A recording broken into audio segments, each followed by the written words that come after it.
অনেক দিন ধরে হয়তো ইন্ডাস্ট্রির সঙ্গে যুক্ত না। হ্যাঁ, তো এই এদেরকে নিয়ে এইরকম দেখা গেছে মারা যাওয়ার বিষয়গুলো থাকে।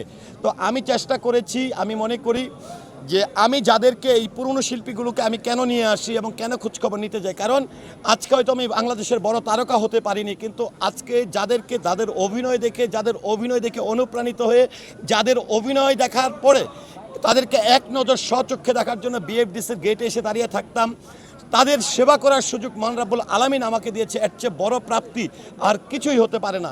তো আমি একটি জিনিস যেটি আমি সাংগঠনিক সম্পাদক হিসাবে আমি মনে করি আমার অনেক দায়িত্ব, এবং শিল্পীদের কাছে আমি ঋণী, কারণ আমি যদি শিল্পী সমিতির সাংগঠনিক কর্মকাণ্ডের সঙ্গে একটু দূরত্ব বজায় রাখি তাহলে এটি শিল্পীদের সঙ্গে বেইমানি হবে। আমি যেটি হচ্ছে প্রতিশ্রুতিতে বিশ্বাসী না। আমি মনে করি আমার শিল্পীরা যে কোনো সময় যে কোনো বিপদে পড়বে, আমি অবশ্যই সেই 24 ঘন্টা রাত দিন 24 ঘন্টা আমার একটি নাম্বার, যে নাম্বারটা আমি 25 বছর ধরে ব্যবহার করছি। আমি নির্বাচন যখন করি অনেক শিল্পীরা আমাকে বলে যে সনি তুমি ভোট চাওয়ার জন্য দোয়া চাওয়ার জন্য ফোন দিয়েছো, তোমার এই নাম্বারটা কি থাকবে?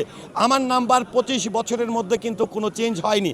আরেকটি কথা বলবো যে অনেকে আমাকেও প্রশ্ন করে যে আপনি কী ছবি করেছেন। আসলে আমরা নিজেরাও অনেকের ছবি দেখতে যাই না। আর তৎকালীন 80-90 দশকে 3টি ছবি করলে তারকা হওয়া যেত, এখনকার 10টি ছবি করলেও কিন্তু তারকা হওয়া যায় না। মনের অজান্তে আপনার দেখা হয়নি এমন কাজও কিন্তু আমরা করেছি।